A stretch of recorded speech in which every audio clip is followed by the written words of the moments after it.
하나님이 사랑하시는 우리 성도님들, 지난 하루 동안 평안하셨습니까? 하나님의 말씀은 깨끗한 거울과 같습니다. 그 말씀의 거울은 우리의 마음도 숨겨진 죄악도 다 보여줍니다. 늘 주님의 말씀 앞에 우리를 비춰보며 우리 자신을 깨끗하게 할 수 있는 우리 모든 성도님들 되시기를 바랍니다. 기도하겠습니다. 사랑의 하나님 아버지, 말씀을 통해 우리 자신을 보게 하여 주옵소서.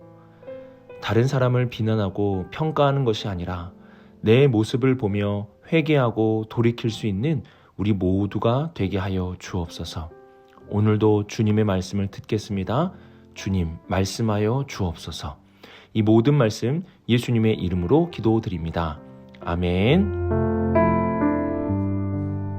오늘 우리들에게 주시는 하나님의 말씀은 사무엘상 15장 24절에서 35절까지 말씀입니다. 하나님의 말씀을 함께 읽겠습니다. 사울이 사무엘에게 이르되 내가 범죄하였나이다. 내가 여호와의 명령과 당신의 말씀을 어긴 것은 내가 백성을 두려워하여 그들의 말을 청종하였음이니이다. 청하오니 지금 내 죄를 사하고 나와 함께 돌아가서 나로 하여금 여호와께 경배하게 하소서 하니, 사무엘이 사울에게 이르되 나는 왕과 함께 돌아가지 아니하리니 이는 왕이 여호와의 말씀을 버렸으므로 여호와께서 왕을 버려 이스라엘 왕이 되지 못하게 하셨음이니이다 하고, 사무엘이 가려고 돌아설 때에 사울이 그의 겉옷자락을 붙잡음에 찢어진지라. 사무엘이 그에게 이르되 여호와께서 오늘 이스라엘 나라를 왕에게서 떼어 왕보다 나은 왕의 이웃에게 주셨나이다. 이스라엘의 지존자는 거짓이나 변개함이 없으시니 그는 사람이 아니시므로 결코 변개하지 않으심이니이다 하니, 사울이 이르되 내가 범죄했을지라도 이제 청하옵나니 내 백성의 장로들 앞과 이스라엘 앞에서 나를 높이사 나와 함께 돌아가서 내가 당신의 하나님 여호와께 경배하게 하소서 하더라.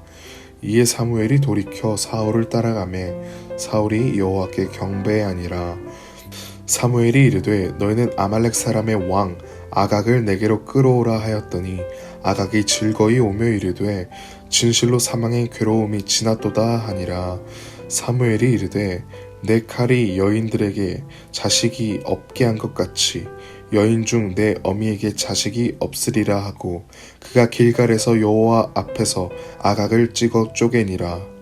이에 사무엘은 라마로 가고 사울은 사울 기브와 자기 집으로 올라가니라. 사무엘이 죽는 날까지 사울을 다시 가서 보지 아니하였으니 이는 그가 사울을 위하여 슬퍼함이었고 여호와께서는 사울로 이스라엘 왕 삼으신 것을 후회하셨더라. 아멘.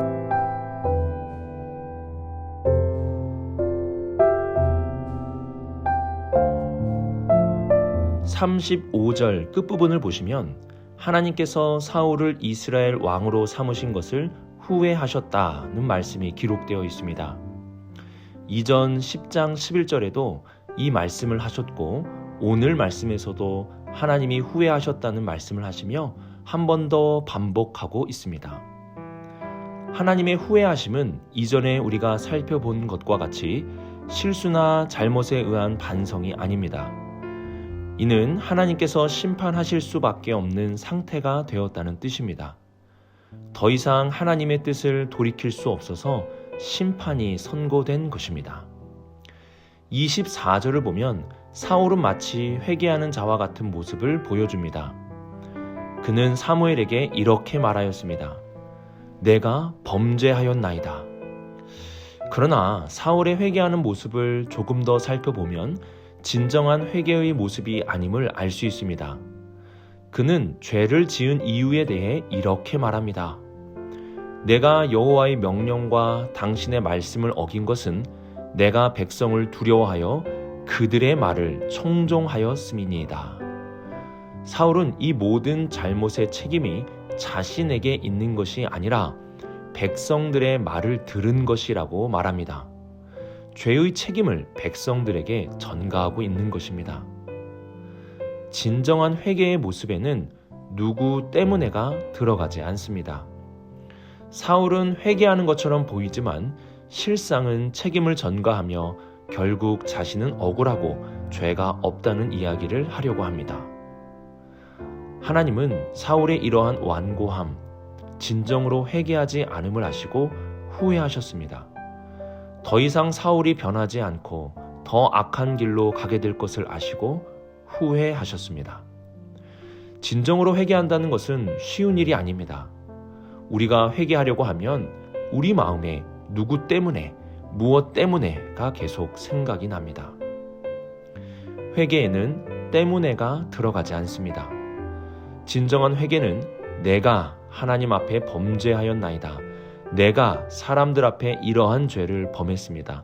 내 마음에 다른 사람들이 모르는 죄악으로 가득 차 있습니다. 와 같이 내가 라는 고백이 나타나야 합니다. 때문에를 버리십시오.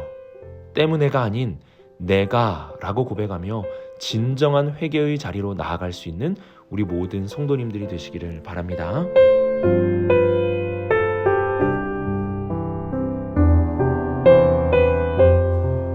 사울을 향한 하나님의 심판은 이미 결정되었습니다. 하나님이 후회하셨기 때문입니다. 사울은 사무엘에게 매달리고 간청하여 겉옷자락을 붙잡습니다. 얼마나 간절하게 붙잡았는지 사무엘의 옷이 찢어지고 맙니다. 하지만 사무엘은 자신의 찢어진 옷을 보여주며 이스라엘 나라를 왕에게서 떼어 왕보다 나은 왕의 이웃에게 주셨나이다 라고 말을 합니다. 그리고 29절에 결정적인 말을 합니다. 하나님은 거짓이나 변개함이 없으시니 그는 사람이 아니심으로 결코 변개하지 않으심이니이다.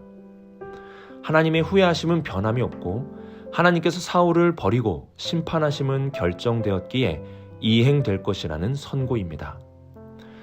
그러나 한편으로는 이렇게 매달리고 간청하는 사울을 너무 매몰차게 대하는 것이 아닌가 생각이 듭니다. 사울이 회개하는 것 같고 사울이 뉘우쳐서 앞으로 잘할 것 같은 마음이 들기도 합니다. 하지만 30절 말씀을 보십시오. 사울은 하나님께서 바뀌지 않으신다는 선고를 듣고 그의 본심을 드러내게 됩니다.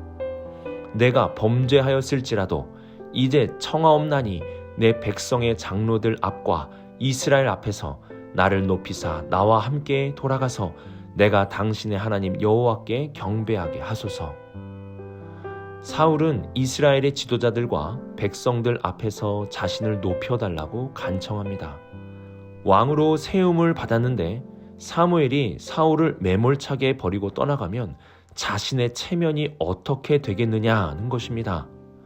하나님께 예배하러 갈 때 같이 가서 자신을 좀 높여달라고 이렇게 요구하고 있는 것입니다. 사울에게 있어서 회개는 수단에 불과합니다. 회개를 하면 하나님이 용서해 주시고 내가 다시 이스라엘 지도자들과 백성들 앞에서 높아질 수 있다고 생각한 것입니다. 처음에 사울을 불렀을 때의 겸손함은 그 어디에도 찾아볼 수가 없습니다.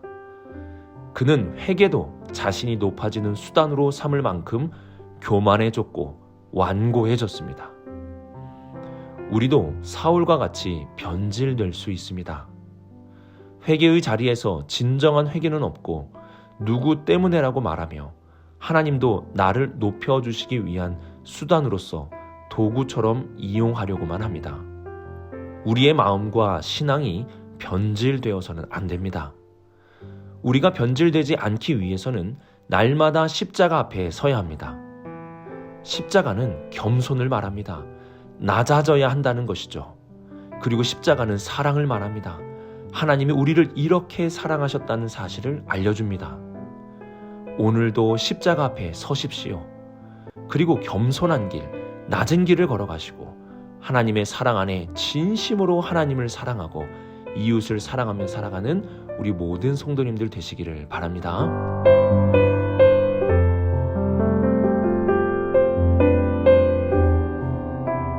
저는 이러한 사울의 모습을 보면서 교만이라는 것을 끊어내기가 참 어렵다는 것을 깨닫게 됩니다.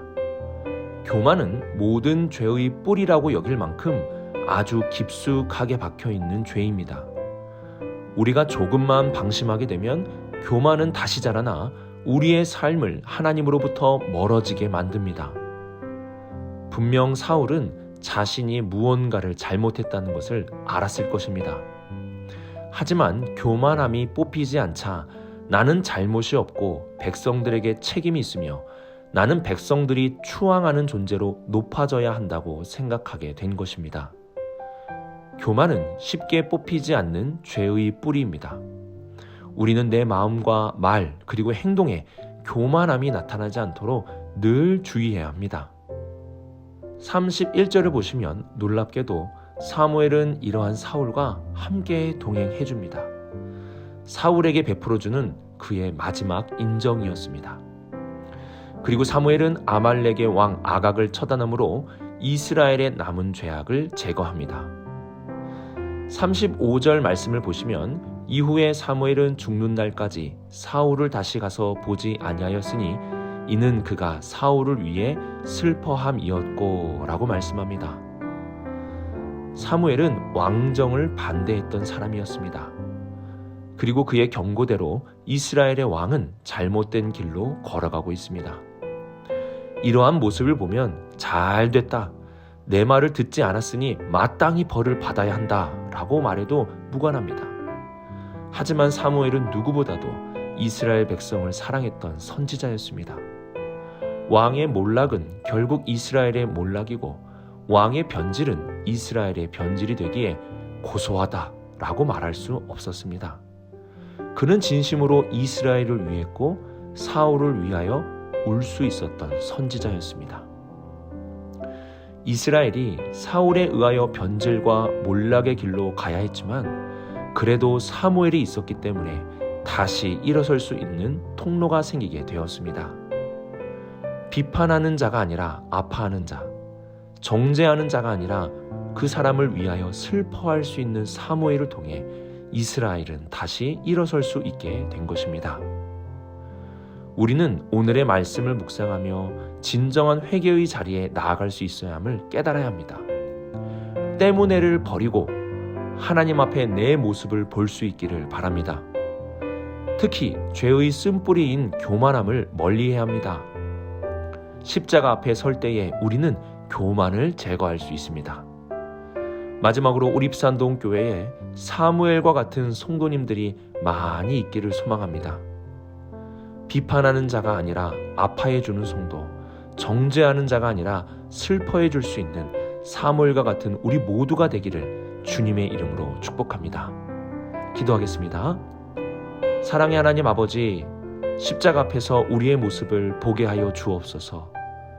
그리스도의 죽음이 바로 나의 죄 때문임을 깨닫고 날마다 십자가 앞에 서게 하여 주옵소서. 교만함을 멀리하고 십자가의 겸손함이 회복되게 하시고 사람들을 의식함보다 하나님을 사랑함으로 살아가게 하여 주옵소서. 비판과 정죄가 아닌 사무엘과 같이 슬퍼하고 아파해 줄 수 있는 우리 모두가 되게 하여 주옵소서. 이 모든 말씀 예수님의 이름으로 기도드립니다. 아멘.